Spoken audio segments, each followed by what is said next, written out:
America से जो updates निकल कर आ रही हैं उनको सुनने के बाद हमें खुशी मनानी चाहिए कि भारतीय मूल की कमला हैरिस ये इलेक्शंस नहीं जीती हैं, वरना जो इंपॉर्टेंस आज की डेट में भारत को मिल रही है वैसा कुछ नहीं होना था। अब देखा जाए तो इस समय वर्ल्ड जियोपॉलिटिक्स में कई सारी इंपॉर्टेंट डेवलपमेंट्स हो रही हैं। रशिया यूक्रेन वॉर चल रहा है, इसराइल फलस्तीन आपस में लड़ रहे हैं, ऊपर से सीरिया में बशर अल असद के फॉल के बाद पूरा मिडिल ईस्ट और मुस्लिम कंट्रीज इस समय हाई अलर्ट के ऊपर है। लेकिन इन सारी डेवलपमेंट्स के बीच बाकी देशों को इग्नोर करते हुए न सिर्फ डोनाल्ड ट्रंप बल्कि उनकी टीम में भी टॉप मिनिस्टर्स ने भारत को प्रायोरिटाइज करना स्टार्ट कर दिया है। हमारे विदेश मंत्री जयशंकर सर के अमेरिका में काउंटर पार्ट है सेक्रेटरी ऑफ स्टेट, जो कि पहले एंटनी ब्लिंकन थे, और अब डोनाल्ड ट्रंप की जीत के बाद अमेरिका के नए विदेश मंत्री यानी कि अमेरिका के सेक्रेटरी ऑफ स्टेट हैं मार्को रूबियो। डे 1 में जैसे ही मार्को रूबियो ने विदेश मंत्रालय का चार्ज टेक ओवर किया, उसके बाद उन्होंने सबसे पहले स्टेट डिपार्टमेंट के स्टाफ को एड्रेस करके संबोधित किया। स्टेट डिपार्टमेंट के स्टाफ को संबोधित करने के बाद बारी थी एज अ फॉरेन मिनिस्टर दुनिया के बाकी देशों के विदेश मंत्रियों के साथ मीटिंग करने की, क्योंकि न सिर्फ भारत के विदेश मंत्री जयशंकर सर को बल्कि अमेरिका ने कई सारी नाटो कंट्रीज और अपने एलाइज को इनवाइट किया था। अब ऑब्वियसली कि स्टेट डिपार्टमेंट का चार्ज लेने के बाद मार्को रूबियो किस देश के विदेश मंत्री के साथ पहले मीटिंग करते हैं एंड किस देश के साथ मीटिंग अरेंज नहीं होती है, इससे पता चलेगा कि अमेरिका के लिए इस समय कौन सी कंट्री इंपॉर्टेंट है। एंड मोर ओवर यहाँ पर जयशंकर सर की इन्वॉल्वमेंट भी थी। तो इससे रिलेटेड न्यूज़ निकल कर आ रही है कि मार्को रूबियो ने इंडिया को नंबर 1 प्रायोरिटी दी है।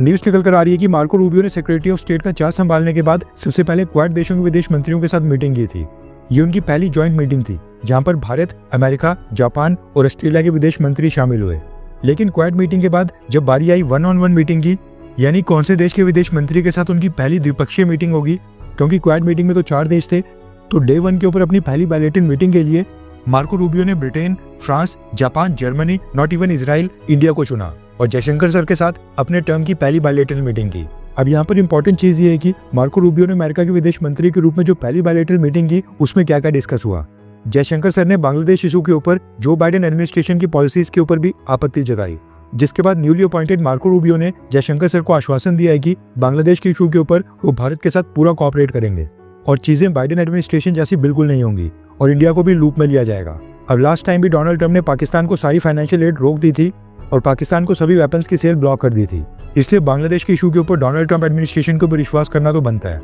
इसके साथ ही जयशंकर सर ने मार्को रूबियो को आश्वासन दिया है कि गवर्नमेंट ऑफ इंडिया अमेरिका से सभी इलीगल इंडियन इमिग्रेंट्स को वापस लेने के लिए रेडी है, बस ये प्रॉपर्ली आइडेंटिफाई किया जाए कि वो इंडियंस ही हैं। और भारत चाहता है कि लीगल रूट से अमेरिका इंडियंस के लिए बेटर अपॉर्चुनिटीज ऑफर करे। और भी कई सारे इश्यूज के ऊपर बात हुई, लेकिन क्योंकि ये पहली और सिंबॉलिक मीटिंग थी इसलिए 1 घंटे से भी कम समय में खत्म हुई, क्योंकि मार्को रूबियो को अपने पहले दिन ही और कंट्रीज के विदेश मंत्रियों के साथ भी मिलना था। और जब अगली मीटिंग होगी तो वो काफी डिटेल्ड होगी।